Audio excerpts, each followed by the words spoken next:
Hello, beautiful soul! Welcome back to my channel. This is Mei Chang. I'm from Japan, kabayan. Gemini, this reading is for you. Tao na nakakonect kay Gemini. Hindi ko na-explain kasi palagi naman natin itong ginagawa. Okay, maraming salamat muna sa aking mga subscriber, new subscriber, cross-watcher, at sa mga bagong pasok. And welcome na welcome kayo sa bahay at I'm May.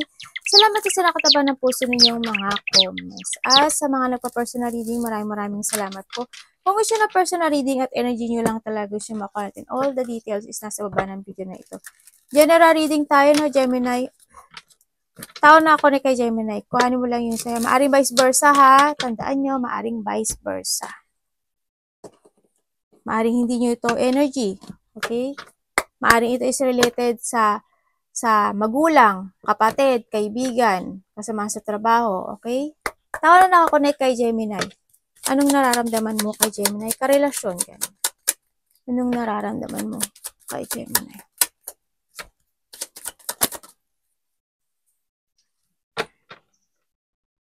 Ay, hindi. Pinapindot ako. Bakit?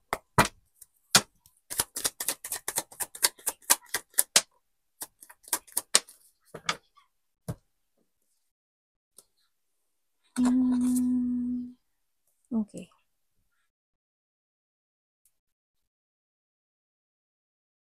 Nararamdaman niya daw sa'yo. Ano ka daw?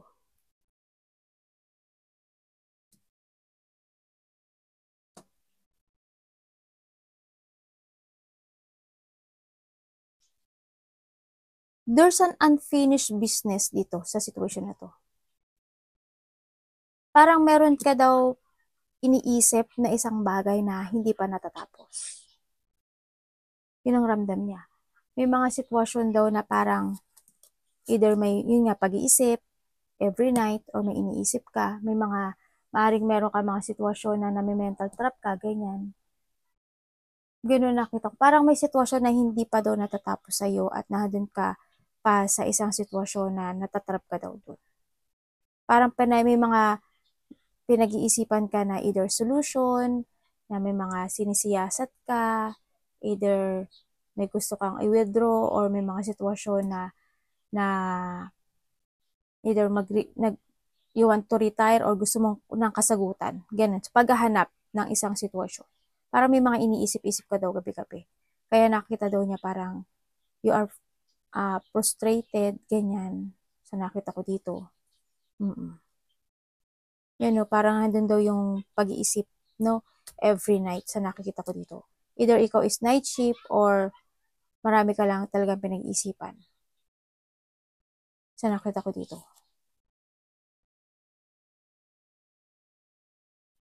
Hatakin ko to, ha.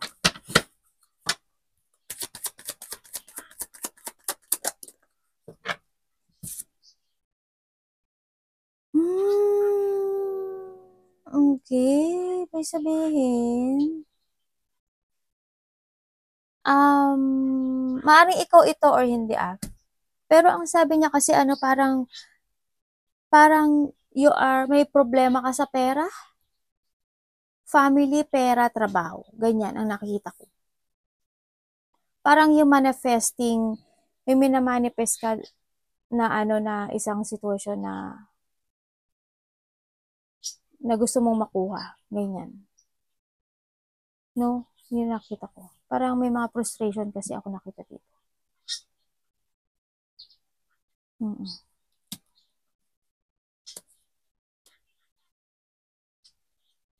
Ibig sabihin, meron kang situation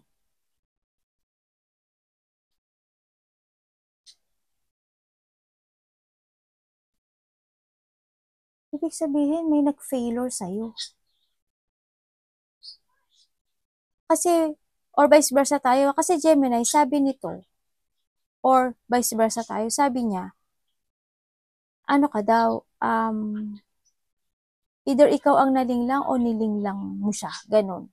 Baka vice versa tayo. Yun ang sabi. Parang hindi yung may tao na disloyal, sinungaling, may tao na may hidden dito, no? Ganyan. Ibig sabihin, either kasamaan mo sa trabaho or related sa trabaho or family itong sitwasyon na to na nagkaroon ng panglilinglang or may sitwasyon na nagkaroon ng pag-uusap na related ng money, trabaho, ganyan. Pero sasabi niya, disloyal, no?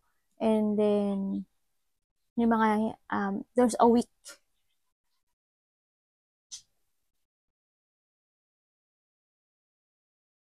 Yung nakikita ko. Parang may mga, talaga. Kasi dito may taong, I hope hindi ikaw yung sinasabihan niya, no? Or ikaw ang nagsalita nito. Kasi sabi may taong arugante, mandaraya, ganyan. Parang may tao na ayaw sumuporta. Yun ang nakita ko.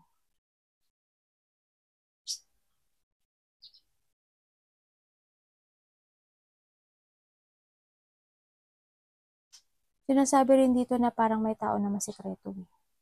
Ganun. Tingnan ko nga ang sagot mo dito. Gemini, anong nararamdaman mo sa tao na to?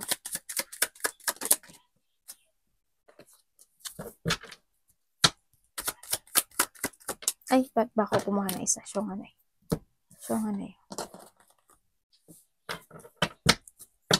Bakit?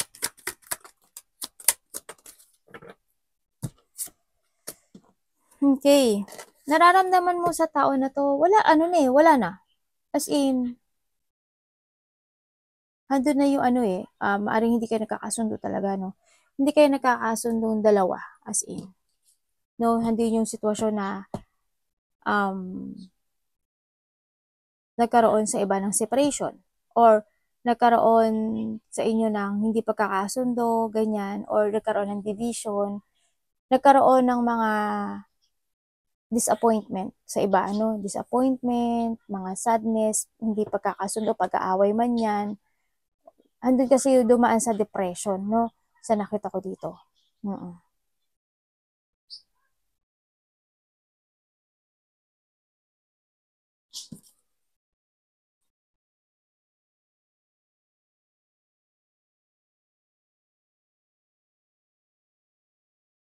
May problema kayo sa pera? Trabaho? No. Nakita ko may iba dito may problema. Andun din yung depression mo doon sa Andun ka pa rin sa searching for a answer eh. Nag-search ka talaga ng kasagutan sa lahat ng bagay. Sa nakita ko to.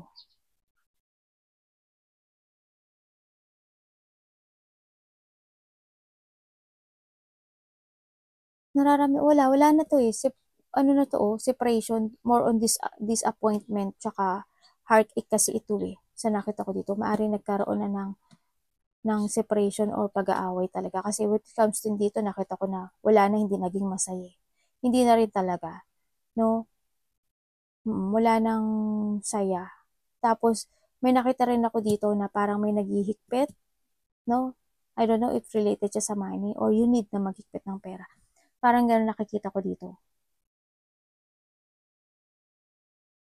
Ibig sabihin, isa sa inyo nagsinungaling at nagkaroon ng sikreto. No? Or may tao ditong may sikreto sa buhay mo, Gemini. No? Ingat ka rin sa nakita ko dito. Or maaari ikaw, may sikreto ka. Yun. Kasi when it comes din sa kaperahan mo ngayon, Gemini, sa nakikita ko dito, medyo mabagal, yung takbo kasi may mga na aantala pa na situation sa buhay mo na nagiging mabagal yung resulta. Kaya nakita ko medyo may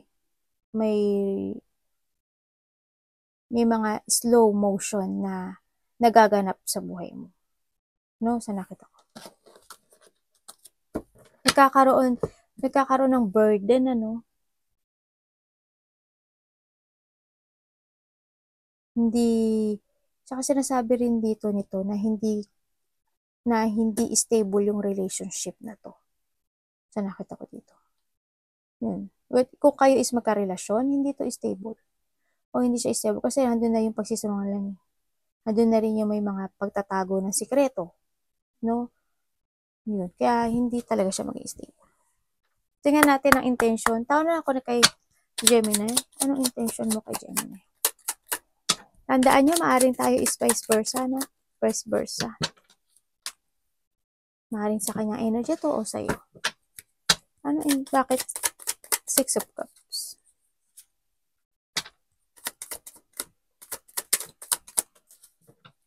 Oh, gano'n. Three of Swords and Three of Swords. Diba, dalawa na siya. Just, sabi, intention niya sa'yo, ano eh, wala. Ano lang. Kasi you're separated eh, oh. Ano, nandun siya sa painful situation. Yes, naririma na, naaalala ka niya, namimiss ka niya actually. Namimiss ka niya, sobra kanyang namimiss. At dito siya sa situation na itong taon na to, maybe you or itong taon na to is stuck, no? Basta vice versa tayo. Andito yung the waiting, no? Naghihintay siya ng sign na baka sakali magkaroon uli na pagbabalikan, ganyan, magkaayos. Yung siguro nakitok sa kanya. Magkakabalikan ba kayo? Tinanong eh, kung magkakabalikan ba kayo.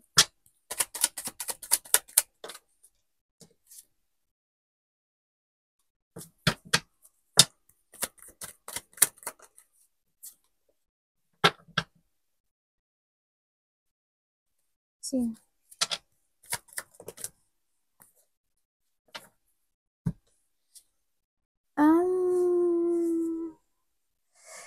Sa tingin ko, kung kayo is magkakabalikan, hindi na.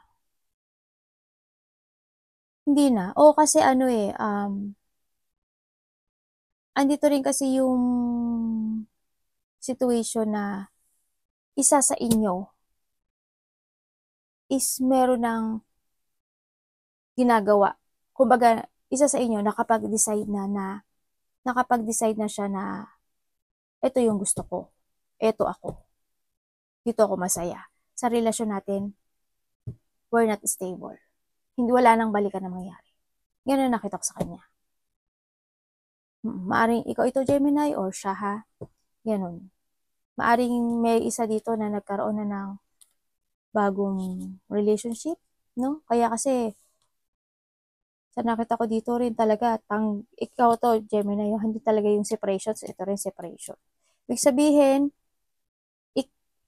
nagkaroon ka ng separation sa kanya din. We're separate, sabi niya. The intention niya is wala na rin. Kasi, pero may paghihintay pa rin ako nakikita. Kumbaga doon talaga yung rejection or maaari naghihintay pa siya ng sign na ganun. Pero naging matigas yung isa sa inyo kasi andun na yung wala na. As in, wala na talaga. Either siya is, itong tao na to, Gemini, is mag-alok pa uli sa'yo, hindi mo na rin siya tatanggapin. Yun yung nakita ko. Kasi sa nakita ko sa'yo dito, na maaring mayroong mga opportunity na dumating na sa'yo, na mahalaga na sa'yo. Either love man iyan, trabaho man yan, business man yan, no? Sa nakita ko dito. Kumbaga nahanap mo na yung kaliwanagan sa'yo na dito ako. Ito gusto ko. Ganun na nakita ko. Tingnan natin, pero may tao na stress. Tingnan natin ang iyong tao na connect kay Gemini. Anong action mo kay Gemini? Okay. Ako lang yung sumagot eh, no? Sabi ko, okay. Parang tangin si ate, no? Sorry, ano mo naman yung ate nyo. Alam mo ba, na-miss ka niya? Gemini? Sobra. Handun na, itong tao na to, Gemini, sa tingin ko, ibig sabihin, sinasabi talaga, Gemini, na, or vice versa ha, na sinungaling ka. Kasi meron ditong pamababae, panglalaki, ganyan. Para sa kanya kasi unfinished business ko to eh. Kasi parang hindi yung situation na naging malihim ka nga daw, naging malihim ka. At yun nga, hindi, na parang nandun kasi yung either nag-away kayo or nahigpitan siya sa'yo o nahigpitan ka pala sa kanya, baliktad din no, o nahigpitan sa kanya kaya nagkaroon ng separation, gano'n, or talagang meron ka nang tinatakbo na ibang puso, meron ka nang bagong gawain o ginagawa sa buhay mo, Gemini, or vice versa tayo, gano'n. Kaya sinasabi to, yes, naalala ka niya, sobra ka niya naalala, handun para yung day reminiscing, yung happiness, yung dalawa, syempre handun yun, na itong taon na to nahahatak pa rin siya sa nakaraan, ninyong dalawa. Para sa kanya kasi, hindi pa sa kanya totally tapos itong ending na to, yung tension na to, no? Kumbaga, handun pa yung, nagkakaroon pa rin ng attraction or handun pa rin siguro sa nakita ko na may, hindi pa rin siya nawawalan ng pag-asa sa nakita ko dito. Kasi nag-i-still pa rin siya na ano nag-i-still waiting pa rin siya talaga. Sa nakita ko ganun.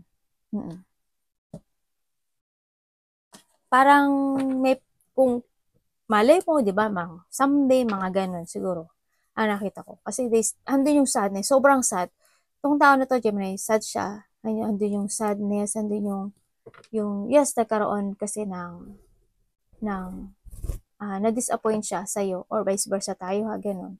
Sobrang heartache siya, no? Na nawala or na-remove ka sa buhay niya. Ganun. Tingnan natin ang blind spot na connection ito.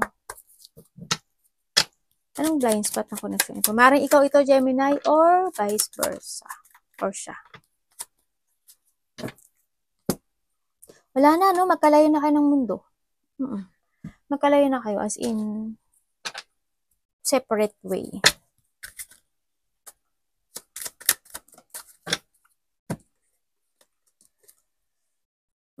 Okay. Thank you po. Sa nakikita ko dito,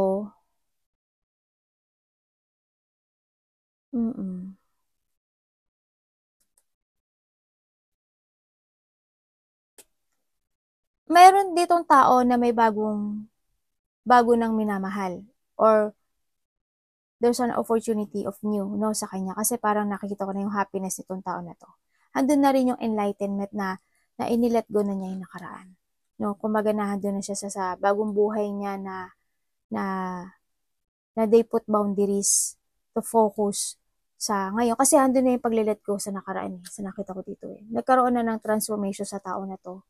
No, either mas more niyang minahal yung sarili niya pero when it comes kasi dito, nakita ko na maaring itong tao na to, maaring ikaw ito, Gemini, or siya na meron ng bagong pag-ibig, no? Or sa iba dito, pag-ibig, bagong business, or bagong level up when it comes to work, or may mga nagiging achievement in life, gano'n, no? Pero itong taon nilet go na niya talaga yung nakaraan. Parang, it's done. Ganyan. Nakita na niya yung sarili niya. And they learn from it, no? Sa nakita ko dito.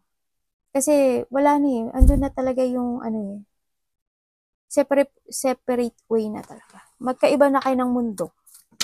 Ang nakikita ko dito. Tingnan natin ang energy ni Gemini. October. Ay, dalawa talaga yung lumabas. Diba?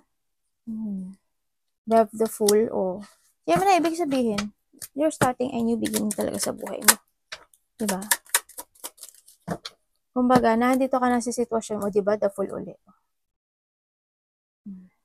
Maring ito, Gemini, or vice versa, itong tao mo, hindi pa to gaano niya na-accept na separate na kayo. Pero maring ikaw ito, no? Or vice versa, basta. Kasi kung titignan ko dito, parang ikaw ito. Or vice versa, andito na yung sitwasyon na yun nga, hindi pa niya na-accept. Pero ikaw kasi, dito sa energy na to, nandito ka na sa new beginning ng buhay mo. Yan the Fool and the Fool. And nasa bagong buhay ka na, no? Maybe someone black, parang walang pag-uusap, Nandito ka na sa bagong buhay ng buhay mo, no? There's a new beginning this October or nagaganap sa buhay mo, no? Either a new chapter ng buhay mo, ganyan. Meron ka ng mga pinapahalagahan, no? Dito, meron ka ng mga bagong gawain, pagpapahalaga sa isang tao man yan, sa love life man yan, sa trabaho man yan, sa pagkakaperahan man yan. Kumbaga, dito ka na sa pagsisimulang muli ng iyong buhay, no? Sa nakita ko dito. Ingat lang din kasi parang nakita ko medyo kulang ka sa tulog, no? Sa nakita ko ito. Tulog-tulog din pag may time. Alam naman natin na maaaring ikaw is busy or kasi may mga andito yung pagsisimula mo no? Sa nakita ko dito. Baka busy-busy ka ngayon. sa trabaho mo, sa relationship mo, sa paligid mo, no? Sa nakita ko dito. Tingnan natin ang advice ni Universe. Universe, ano pong advice nyo kay Gemini?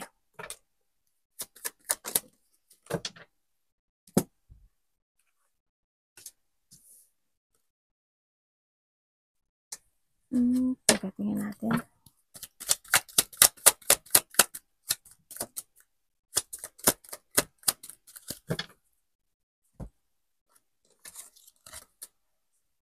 Oo nga, ano, di ba?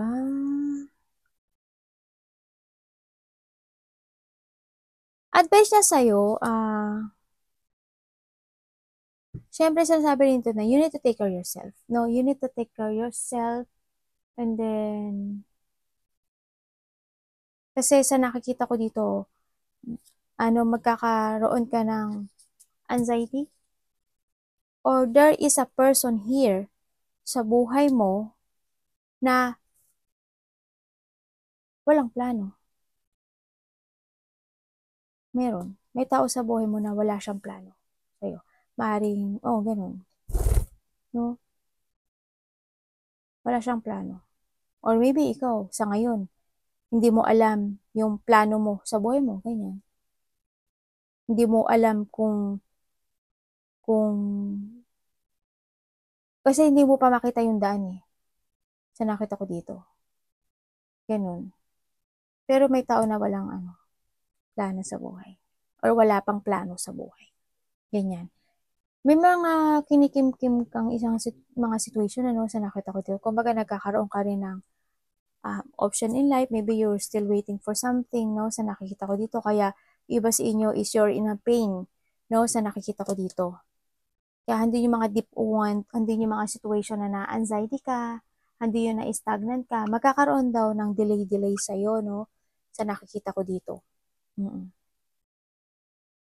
Parang you're in pain situation. We have the 3 of Swords again. Diba? 3 na yung 3 of Swords mo. Andito yung deep mo, there's a battle talaga na nagaganap, no? Sa nakikita ko dito. Magkakaroon ng frustration, pero ang advice niya sa'yo, syempre, you need to be very patient and don't give up and keep fighting and sundin mo yung nararamdaman mo. Kasi yun yung sa'yo eh. Diba? Kung ano yung nararamdaman mo, gawin mo. Siyempre, trust ka sa intuition mo more. At saka, sabi ito, you need ang strategy, you need to sacrifice or maging patient talaga sa mga situation ng buhay mo, no? And pagpaplano ng mga bago sa nakita ko dito. Yun ang advice. Tingnan natin ang overall energy mo.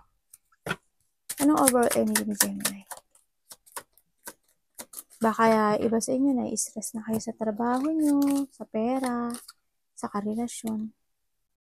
Ay, ano ba ito? Kagulo-gulo na.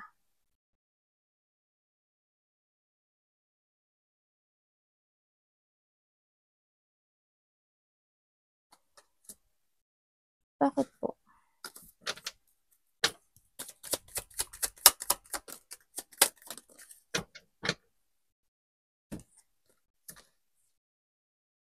Puro pera, no? Alam mo, puro pera lumalabas sa'yo. Nasa utak mo ba pera? Ibig sabihin,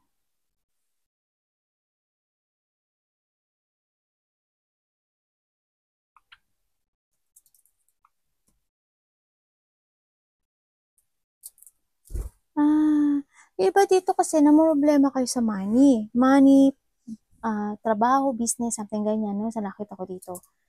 And then, poor pala to. Ngayon ko lang nalaman, no? Poor. Diba, poor siya. Tapos, ito, the king and the queen of. Pareho siya. Wala.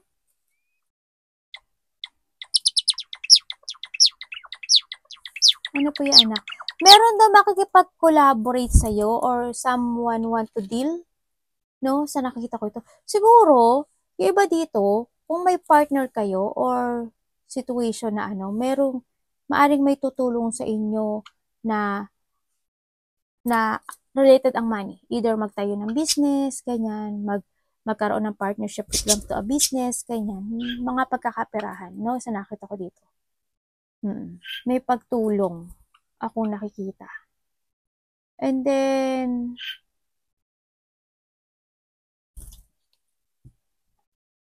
mag-ingat ka rin na when it comes to a decision na related din ang money, kasi basta mag-ingat ka kasi ang nakita ko dito, hindi ka nagiging stable. No, hindi may sitwasyon sa buhay mo na hindi stable. Either money, business, trabaho, or pinagkakaperahan. No, maaring andun din yung kulang ka sa money na kailangan mo daw mag-ipon. No, kailangan mo mag-keep ng money. Pero ang nakikita ko dito, may tutulong. May tutulong sa'yo when it comes to money. Or basta kung may problema ka sa money, may tutulong sa'yo. Ingat ka rin kasi maaring there's losing something valuable sa'yo. Either mahulugan ka ng pera, ng cellphone, ng mga gamit, ganyan. Either manakawan ka, ganyan. Ingat ka lang din, no, sa mga bagay-bagay na ano, no, sa nakita ko dito. May mararamdaman ka daw na pagod. May mga pagod ako nakikita.